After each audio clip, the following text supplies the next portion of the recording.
The rain fell hard on the glass as Beatrice stood in the cold hallway. Her thin nightgown clung to her skin. Water dripped from her dark hair onto the stone floor.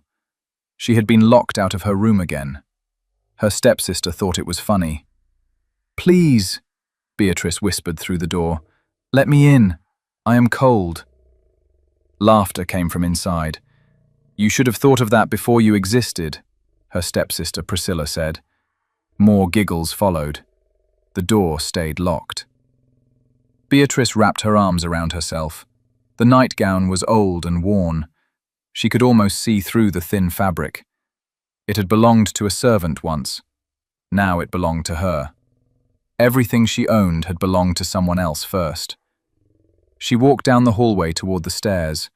Her bare feet made no sound. The house was dark except for a few candles. Most of the servants had gone to bed. She would sleep in the kitchen again. At least the fire kept some warmth there. "Where are you going?" a deep voice asked. Beatrice jumped. She spun around. A tall man stood in the shadows. He wore dark clothes and held a glass of wine. She had never seen him before. "I am sorry, sir," she said quickly. She looked at the floor. "I did not know anyone was here." The man stepped forward. Candlelight touched his face.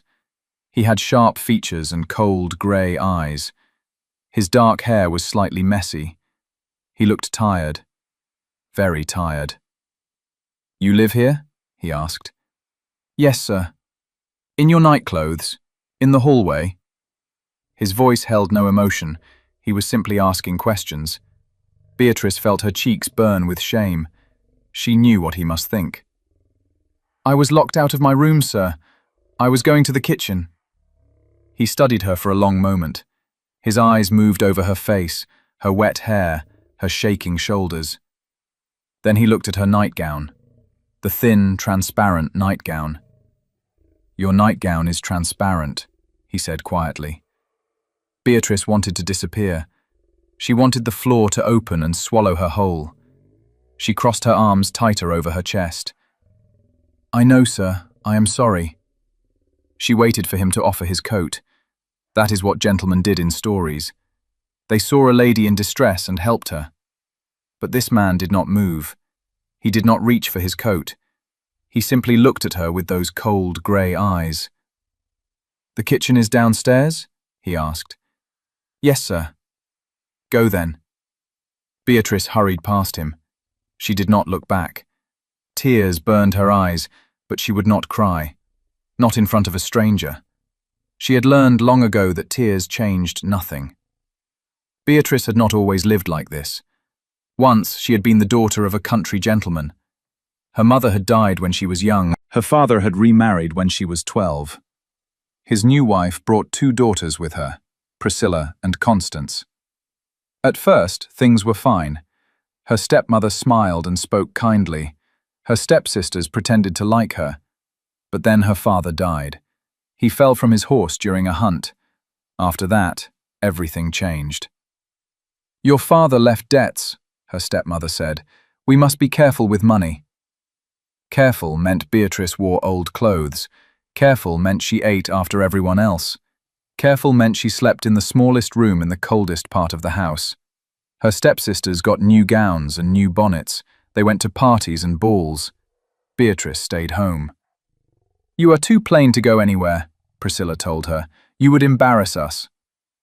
"Besides," Constance added, "someone must stay and help the servants." Beatrice did help the servants.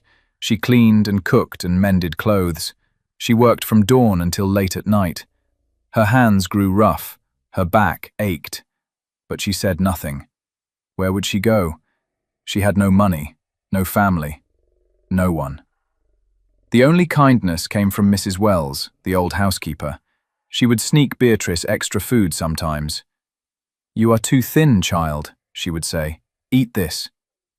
But Mrs. Wells was old and forgetful. She could not protect Beatrice from the cruel words and cold nights. No one could. The man in the hallway was Lord Thornwick. Beatrice learned this the next morning. He was the Earl of Thornwick. He owned vast lands in the north. He was very rich and very powerful, and he was visiting to discuss business with her stepmother. "He wants to buy the South Meadow," Priscilla whispered to Constance at breakfast. "Mother says we should be nice to him. He is unmarried." Constance giggled. "But he is so cold. His eyes are like ice." "Ice can be melted," Priscilla said. She smiled in a way that made Beatrice uncomfortable. "And an earl would be a very good husband." Beatrice served tea and stayed quiet. She wore a grey dress that was too big for her. Her hair was pulled back tightly. She kept her eyes down, invisible. That was safest. But she felt Lord Thornwick watching her. When she poured his tea, his grey eyes followed her movements. When she stepped back, he was still looking. She did not understand why. "Miss Beatrice," her stepmother said sharply, "you spilled tea on the tablecloth." Beatrice looked down. She had not spilled anything. The cloth was perfectly clean, but she knew better than to argue. "I am sorry, madam." "Sorry is not good enough," her stepmother said. "You will wash all the linens today, by hand." "Yes, madam." Lord Thornwick said nothing. He simply watched. His face showed no expression. After breakfast, he left with Beatrice's stepmother to discuss the land sale. Beatrice went to the wash-house to begin scrubbing linens. Her hands turned red from the cold water. Her shoulders burned from the work. But she kept going. She always kept going. What else could she do? Lord Thornwick stayed for 3 days. Each day, Beatrice saw him watching her. Not in the way men usually looked at women, not with desire or interest. More like he was solving a puzzle, like she was something he could not quite understand. On the 3rd evening, she was cleaning the library. Everyone else had gone to dinner. She thought she was alone. She hummed softly as she dusted the books. Music was one of the few joys she had left. "You have a pretty voice," Lord Thornwick said. Beatrice dropped the dust cloth. She spun around. He stood by the window, half hidden in shadows. How long had he been there? "I am sorry, my lord," she said quickly. "I did not mean to disturb you." "You did not disturb me." He stepped forward. "Why are you not at dinner?" "I eat later, my lord, after the family." "Why?" Such a simple question, but no one had ever asked it before. Beatrice did not know how to answer. "It is just the way things are, my lord." He studied her in that intense way of his. "How long have you lived like this?" "Since my father died, my lord. 5 years now." "And before that?" "Before that, I was his daughter. After, I became a burden." She said it simply. It was just the truth. Something flickered in Lord Thornwick's grey eyes. Anger, maybe, or disgust. But it passed quickly. "A burden," he repeated quietly. "Yes, my lord." He was silent for a long moment. Then he said, "What is your full name?" "Beatrice Margaret Hartley, my lord." "Miss Hartley." He said her name carefully, like he was testing how it sounded. "Thank you for answering my questions." "Of course, my lord." He left then. Beatrice stood alone in the library. Her heart beat strangely fast. She did not understand what had just happened, but something felt different. Something had changed. She did not know that Lord Thornwick had already made his decision. Lord Thornwick had come to this house to buy land, but he found something else instead. Someone else. A girl with sad eyes and a transparent nightgown who deserved better than she had been given. He knew about loss.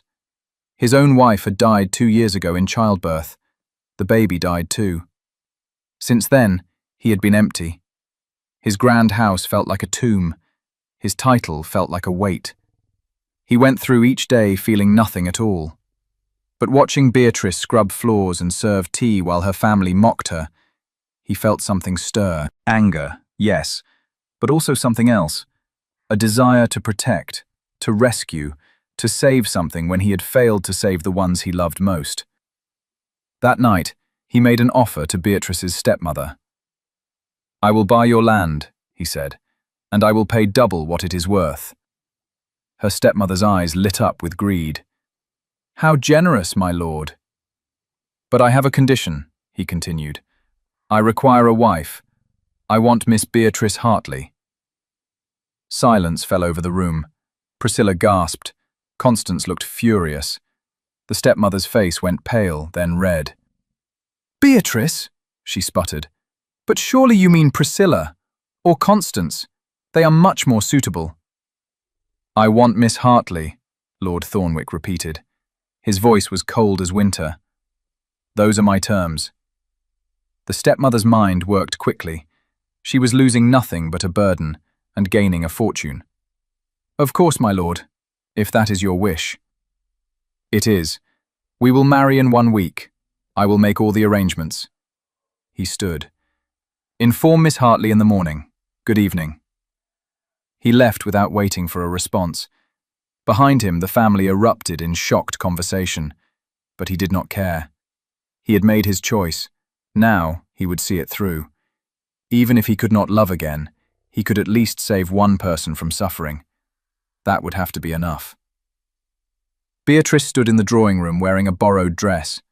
Her stepmother had told her the news an hour ago. She still could not believe it. "You are to marry Lord Thornwick," her stepmother had said. "He leaves for his estate tomorrow. You will go with him." "But why?" Beatrice whispered. "Why does he want me?" Her stepmother shrugged. "Men have their reasons. Do not question your good fortune, girl. You should be grateful." Grateful, yes, she supposed she should be. An earl wanted to marry her. She would escape this house. She would have food and warmth and safety. These were good things. So why did she feel so afraid? Lord Thornwick entered the room. He wore a dark blue coat and polished boots. He looked every inch the powerful nobleman. Beatrice felt very small beside him. "Miss Hartley," he said with a slight bow, "I trust you have been informed." "Yes, my lord." Her voice came out barely above a whisper. "Do you have any objections?" She looked up at him. His grey eyes held no warmth, but they held no cruelty either, just emptiness. "No, my lord." "Good. We will marry tomorrow morning. Then we leave for Thornwick Hall immediately. Pack whatever you wish to bring." "I have very little, my lord." "Then it will be a short packing." He studied her face. "Are you frightened?" The question surprised her. It was almost kind. "A little, my lord." "Do not be. I will not harm you." He said it like a promise.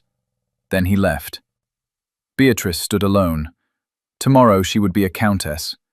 Tomorrow her life would change completely. She should feel happy. Instead, she felt numb. Mrs. Wells found her later. The old housekeeper's eyes were wet with tears. "Oh, my dear girl, an earl. You will be a fine lady." "I do not feel fine," Beatrice admitted. "I feel lost." "All brides feel that way." Mrs. Wells hugged her. "But this is good, child. Anything is better than here." Beatrice knew she was right, but knowing something and feeling it were different things. The wedding happened in the small village church. Only a few people attended. Her stepfamily came, but they looked angry. A few villagers came out of curiosity. Lord Thornwick brought his man of business to sign papers. Beatrice wore a simple cream dress that Mrs. Wells had helped her sew. She had no flowers, no music, no joy, just words spoken by a vicar who barely looked at them. "Do you, Beatrice Margaret Hartley, take this man?" "I do." "Do you, Richard James Thornwick, take this woman?" "I do." His voice was steady and cold. He slipped a gold ring onto her finger. It was too big. It spun loosely around. Everything about this felt wrong, but there was no going back now. "You may kiss your bride." Lord Thornwick leaned down. His lips touched hers briefly. The kiss was cold and formal. It meant nothing. Then it was over. She was married. She was a countess. She was Lady Thornwick now. The name felt like it belonged to someone else. The journey to Thornwick Hall took most of the day. They rode in a fine carriage with soft seats and warm blankets. Beatrice had never travelled in such comfort, but she could not enjoy it. Lord Thornwick sat across from her, reading papers and saying nothing. She studied him when he was not looking. He had a strong face with a straight nose and firm jaw. His dark hair fell slightly over his forehead. He would be handsome if he ever smiled, but she had never seen him smile. "You may call me Richard," he said suddenly without looking up. "We are married now, no need for formality in private." "Yes, Richard." The name felt strange on her tongue. "And I will call you Beatrice." "As you wish." More silence. Beatrice looked out the window at the passing countryside. Fields and forests rolled by. They were going north, far from everything she had ever known. "Are you tired?" Richard asked. "A little." "We will stop for the night soon. There is an inn ahead." He finally looked at her. "You should eat something. You are too thin." Heat rose to her cheeks. "I eat enough." "No, you do not. I have watched you. You eat scraps after everyone else has finished." His voice was flat, stating facts. "That will change now." Beatrice did not know what to say, so she said nothing. The inn was clean and warm. Richard arranged for 2 rooms. Beatrice was surprised. She had thought married people shared a room, but she was grateful for the privacy. "I thought you might want space," he said simply. "Tonight, at least." "Thank you." They ate dinner together in a private dining room. Rich stew and fresh bread and roasted vegetables. More food than Beatrice usually ate in 3 days. She tried to eat slowly and properly, but she was so hungry. Richard watched her. "You do not need to pretend with me," he said. "Eat as much as you want." So she did. She ate until she was full, really full. It felt wonderful. After dinner, Richard walked her to her room. He stopped at the door. "Get some rest," he said. "We have a long ride tomorrow." "Richard," she said quietly. "Yes?" "Why did you marry me?" The question had been burning inside her all day. "You could have married anyone, someone beautiful or rich or titled. Why me?" He looked at her for a long moment. Something moved behind his grey eyes. Pain, maybe. "Because you needed saving," he said finally, "and I needed something to save." Then he turned and walked to his own room. Beatrice stood in the hallway. His words echoed in her mind. He had married her out of pity, not love, not desire. Pity. She should feel insulted, but instead, she felt sad. For him. For herself. For both of them. Thornwick Hall was enormous. It rose from the northern hills like a grey stone giant. Towers and wings spread in every direction. Hundreds of windows glinted in the afternoon sun. Beatrice had never seen anything so grand. "This is your home now," Richard said as the carriage pulled up the long drive. Home. The word felt impossible. This was not a home. It was a palace. Servants lined up outside to greet them, a stern butler, a kind-faced housekeeper, maids and footmen and stable boys. All of them bowed or curtsied. All of them called her, "my lady." "This is Mrs. Dawson, the housekeeper," Richard said. "She will show you to your rooms and help you settle in." "Rooms?" Beatrice asked. "More than one?" "You have a full suite. Bedroom, sitting room, dressing room, whatever you need." He paused. "My rooms are in the west wing. Yours are in the east. We will have privacy." Of course, separate wings, because this was not a real marriage, just a rescue. She tried not to feel disappointed. Mrs. Dawson was warm and talkative. She showed Beatrice through rooms filled with beautiful furniture and thick carpets and glowing fireplaces. Everything was perfect. Everything was elegant.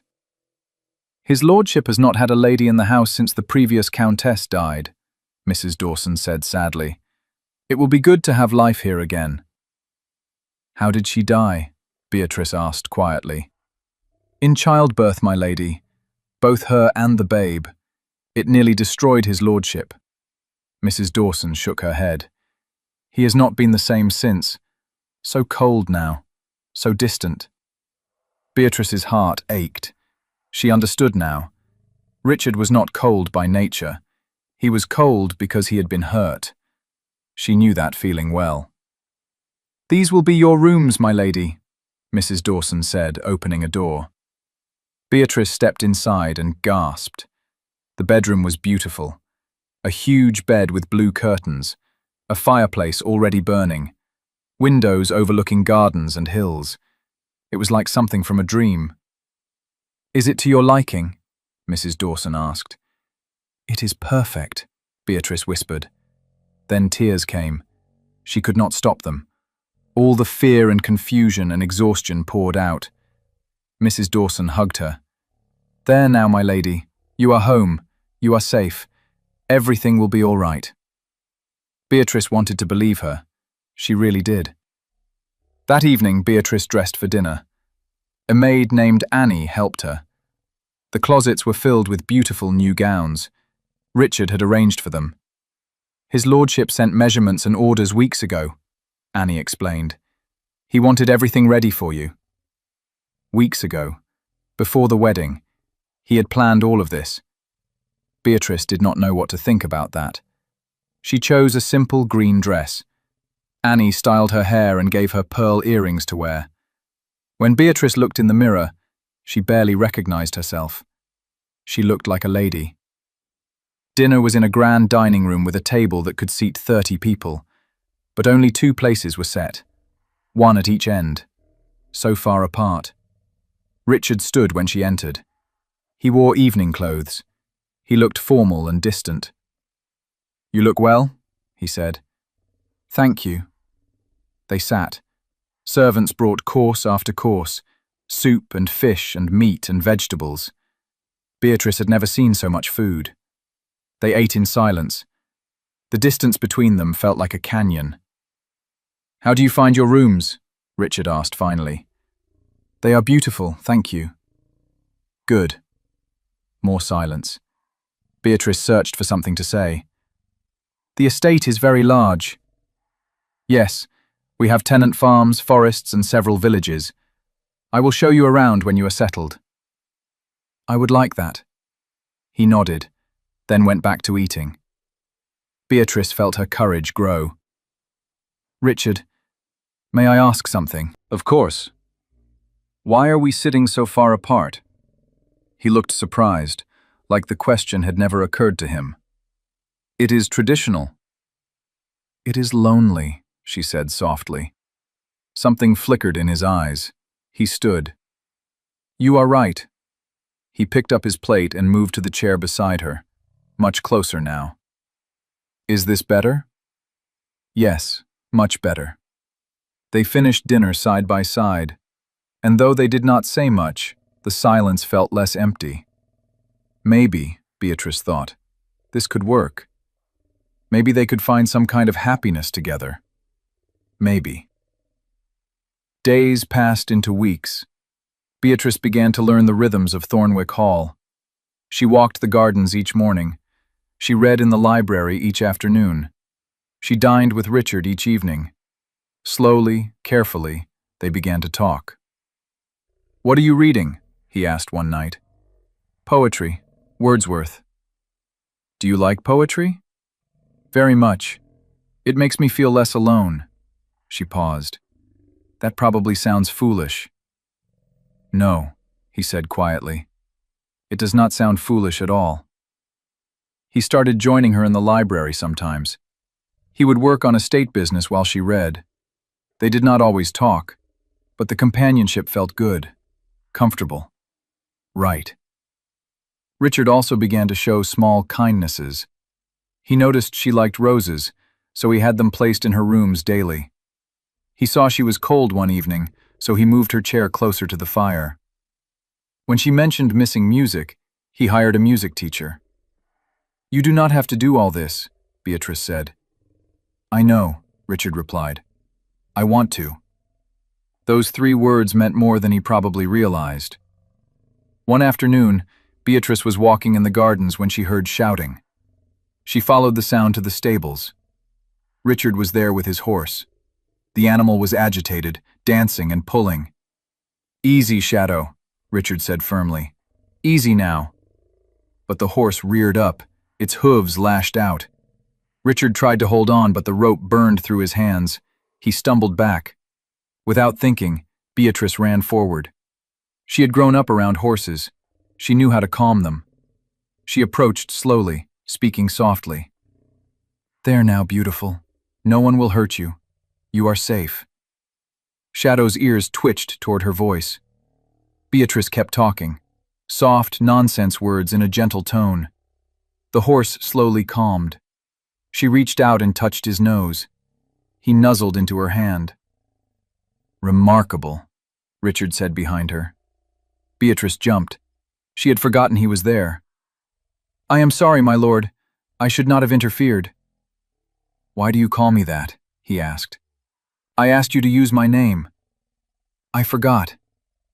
"Do not forget again." He stepped closer. "How did you do that?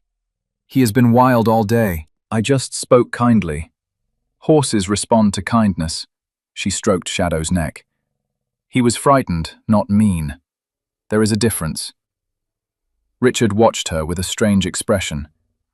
"You are full of surprises, Beatrice. Is that bad?" "No," he smiled. Actually smiled. It transformed his face completely. "It is good." That was the first time Beatrice saw him truly smile. It made her heart skip in a way she did not understand. After that day, something shifted between them. Richard began to seek her out more. He would find her in the gardens and walk with her. He would ask her opinions about estate matters. He would tell her about his day.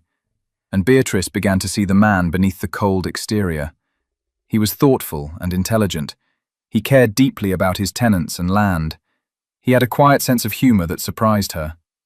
When he spoke about his late wife, his voice filled with genuine grief. "I failed her," he said one evening. They sat in the library by the fire. "She wanted children so badly. I should have protected her better." "It was not your fault," Beatrice said gently. "These things happen." "Do they? Or do we just tell ourselves that to feel better?" His grey eyes met hers. "I swore I would never care for anyone that deeply again. The pain of loss is too great." Beatrice's heart ached for him. "But then you are not really living. You are just existing." "Yes," he said quietly. "That is exactly what I have been doing. Just existing." They sat in silence. Then Richard reached over and took her hand. His touch was warm and gentle. "Until you came," he added softly. Beatrice's breath caught. She looked down at their joined hands. His was so much larger than hers. Strong. Safe. "Richard," she whispered. "I know this marriage was not what either of us wanted," he continued. "But I find myself grateful for it. For you."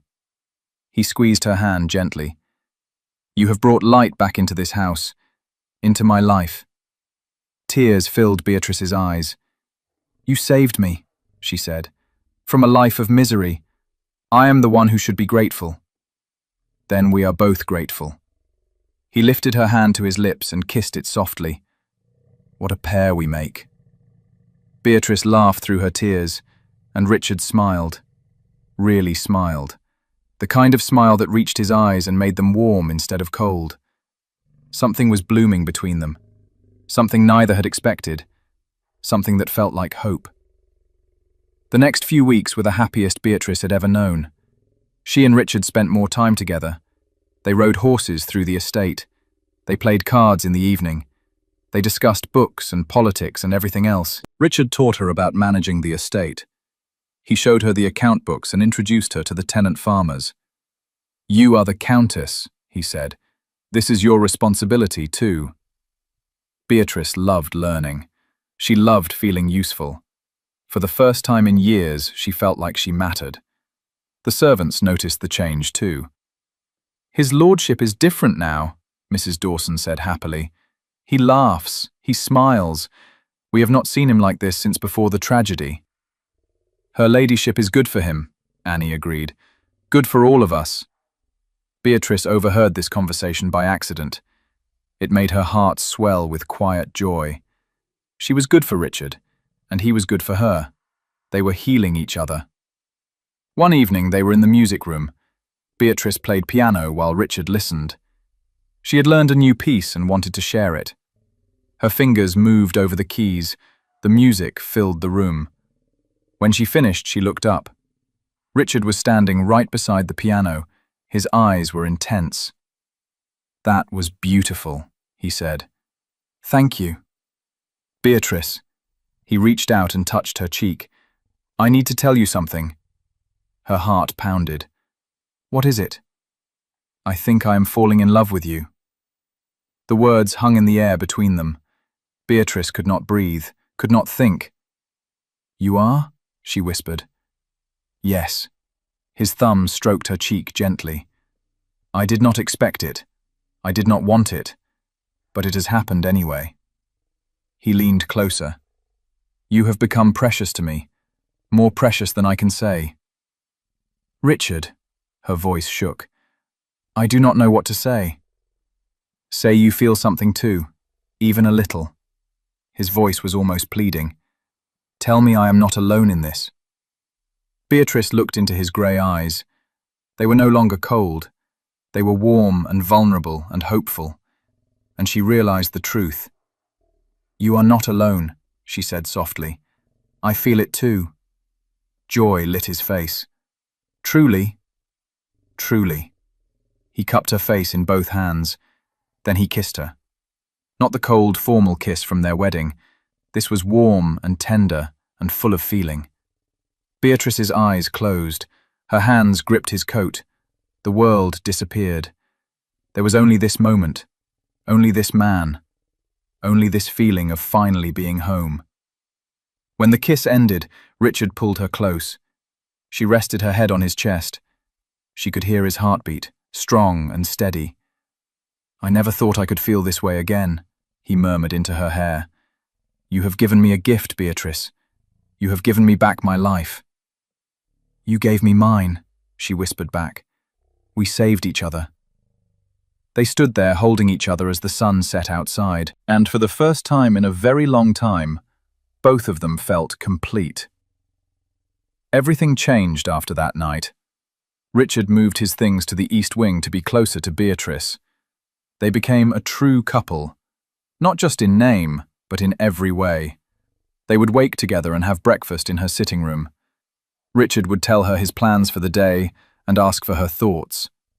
Beatrice would share ideas and suggestions. He always listened. He valued her opinion. "You have good instincts," he told her once. "Better than mine sometimes." "That is not true." "It is.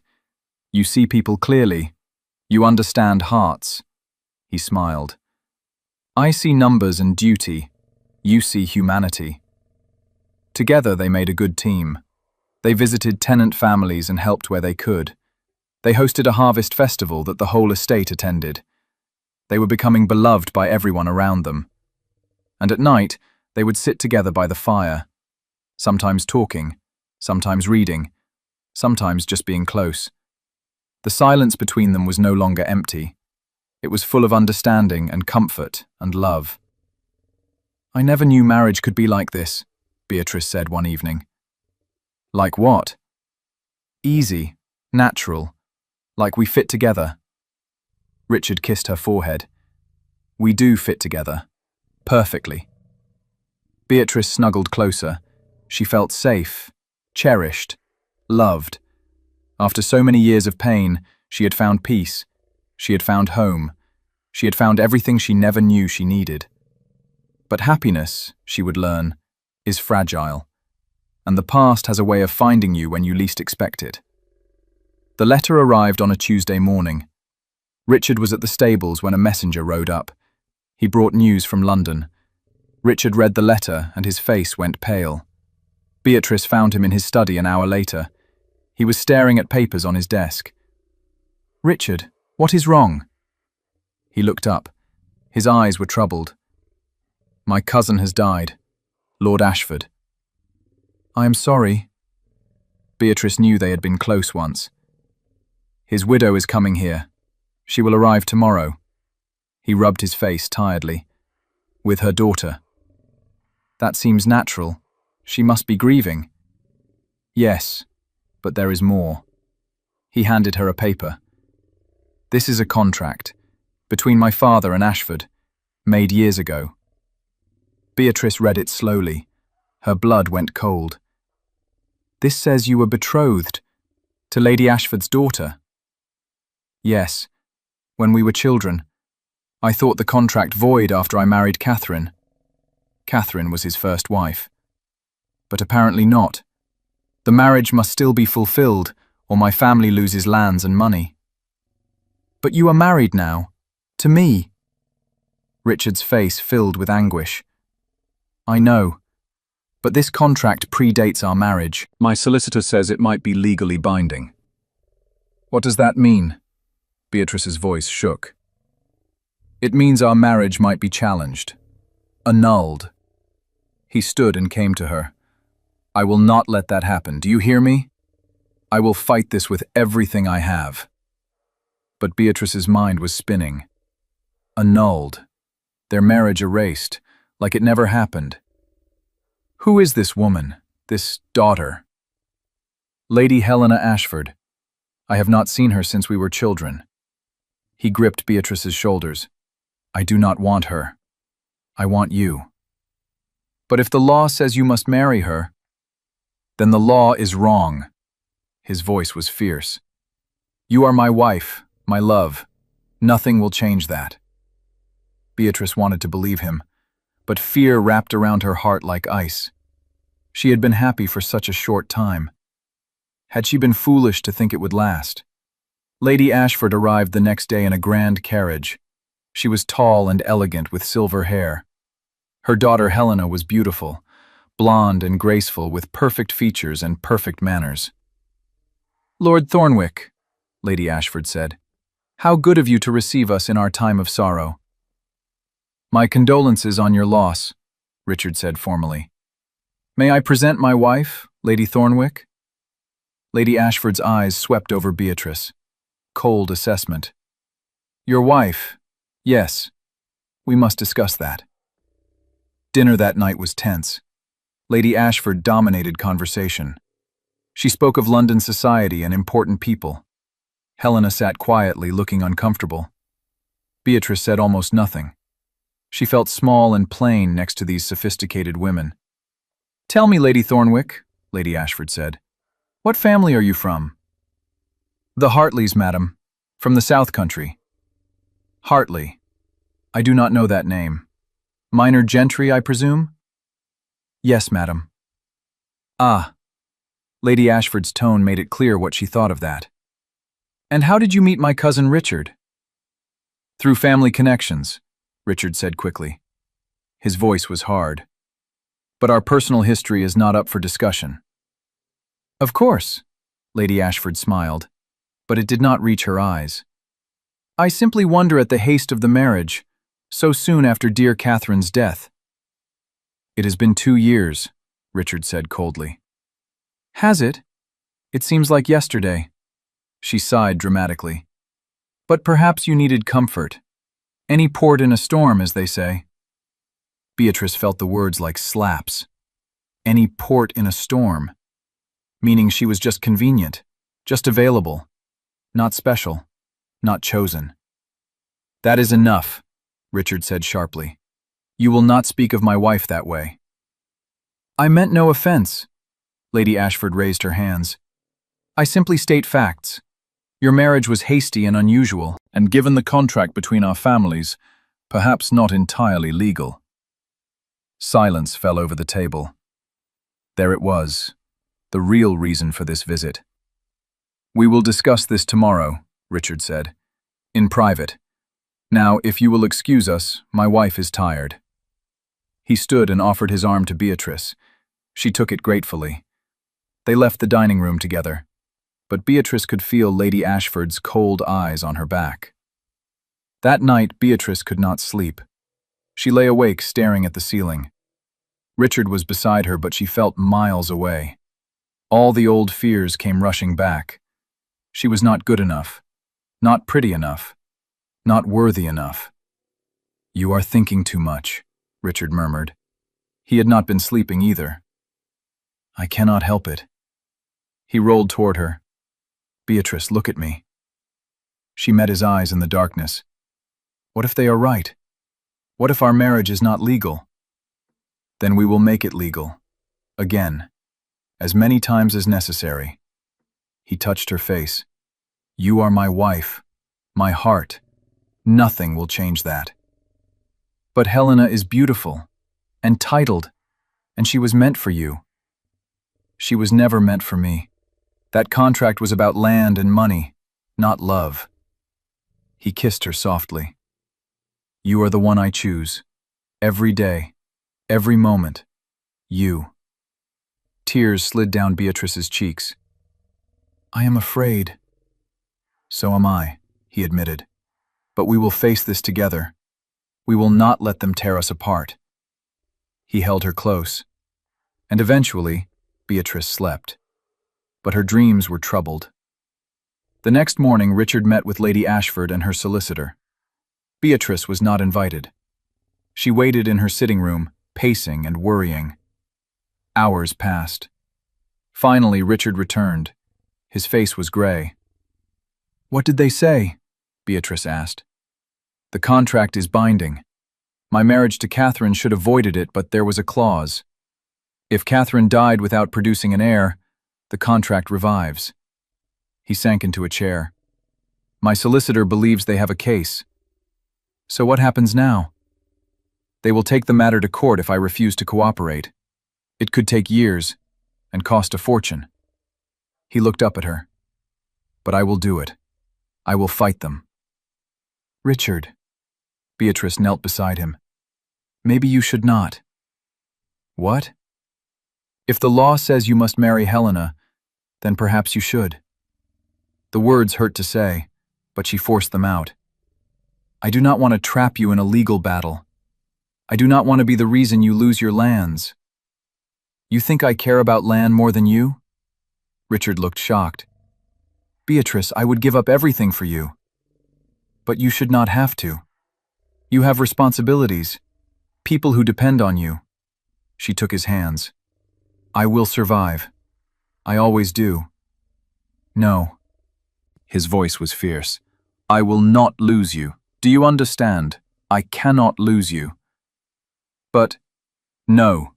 He pulled her close. "We will find another way. There must be another way." Beatrice wanted to believe him, but she could see the fear in his eyes.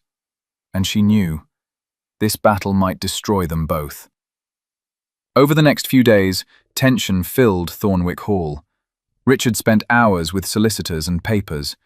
Lady Ashford and Helena stayed as unwelcome guests, and Beatrice felt herself shrinking back into the invisible girl she used to be. Helena was kind, at least. She sought Beatrice out one afternoon. "I am sorry for all this," she said quietly. "I do not wish to marry Lord Thornwick. I am in love with someone else." "Then why not tell your mother?" "She will not listen. She thinks only of duty and status." Helena looked miserable. "I am as trapped as you." Beatrice felt sympathy for her. "What will you do?" "I do not know, but I will not marry a man who loves another." She met Beatrice's eyes.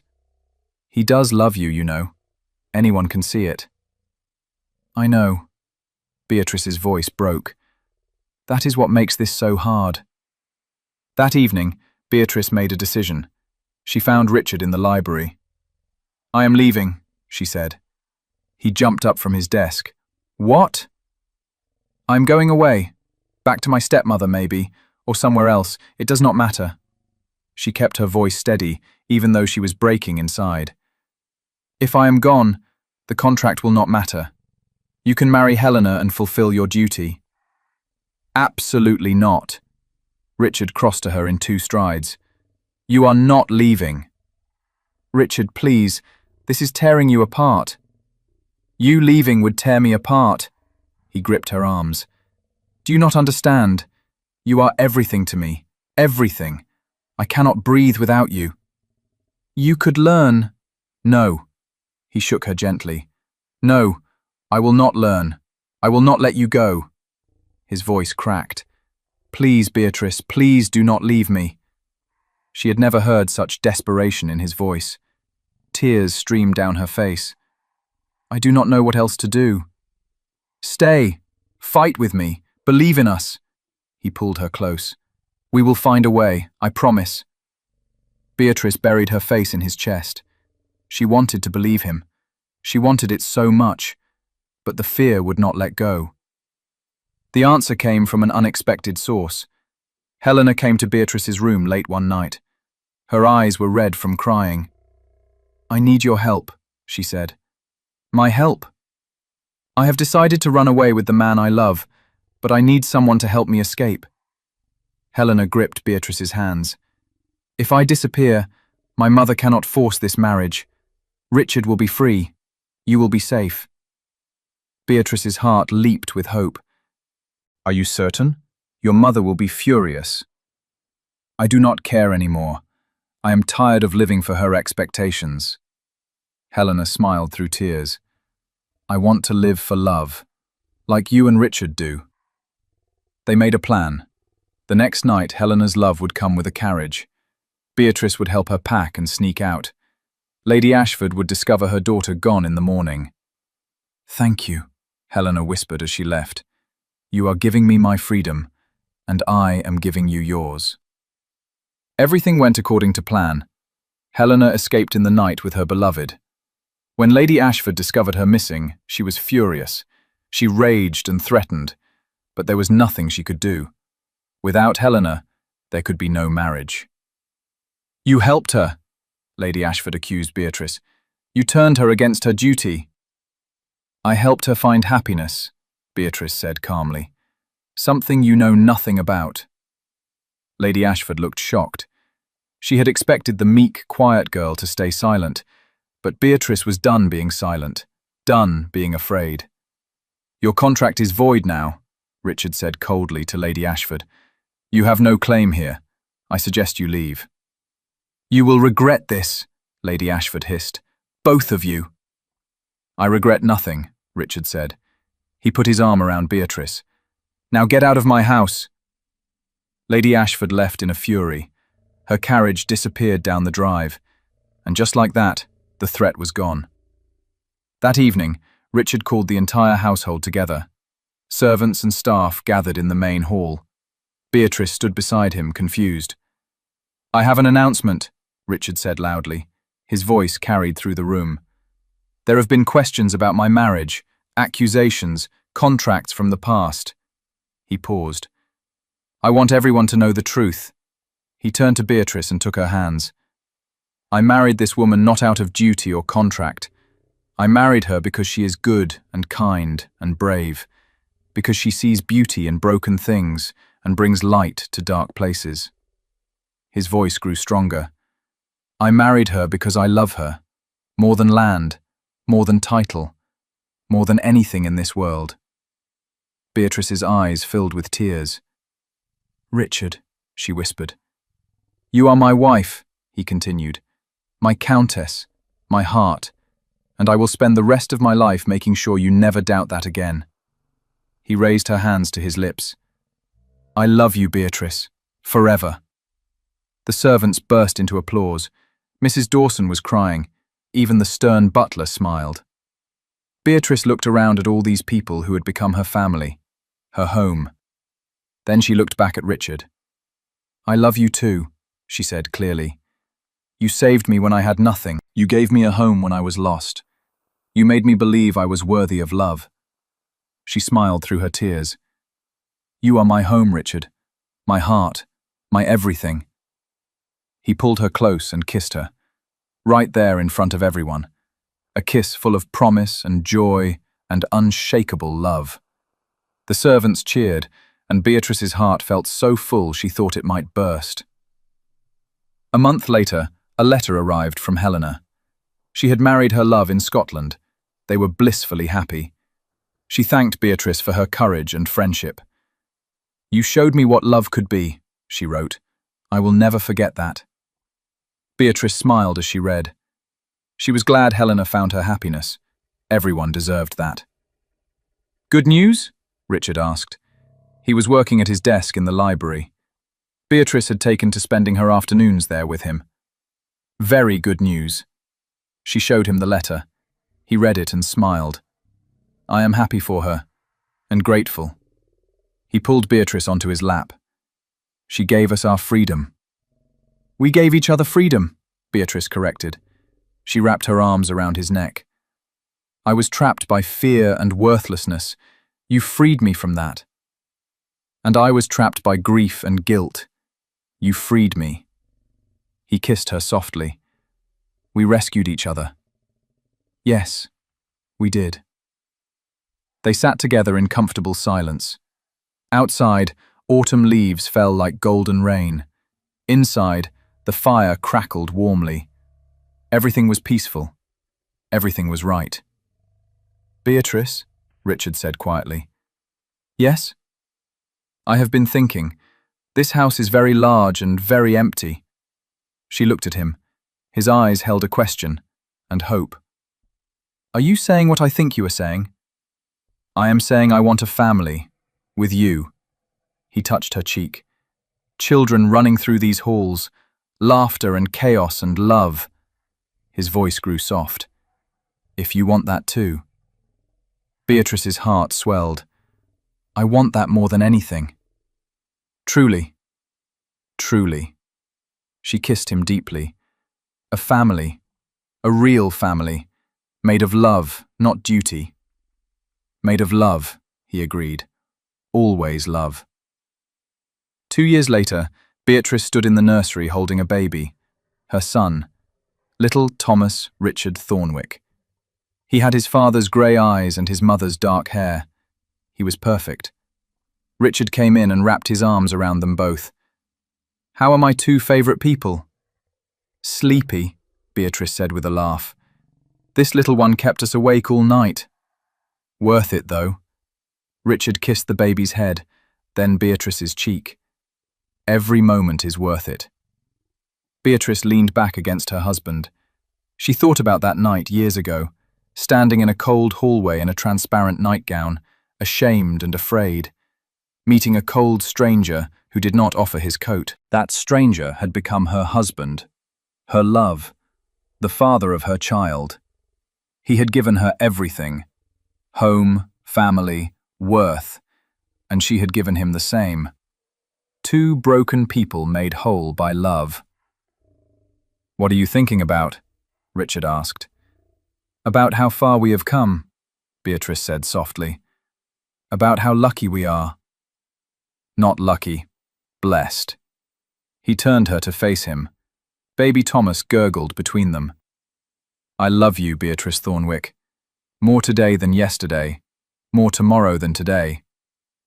"I love you too," she smiled up at him. "Forever and always." Outside, spring flowers bloomed in the gardens. Inside, a family filled with love. The girl who had been invisible was now seen. The man who had been frozen was now warm. And together, they had built something beautiful. A life, a love, a home. It had started with a transparent nightgown and a man who did not offer his coat, but it became a love story that would last a lifetime. A reminder that sometimes the most unexpected beginnings lead to the most perfect endings. And they lived, as all true lovers do, happily ever after.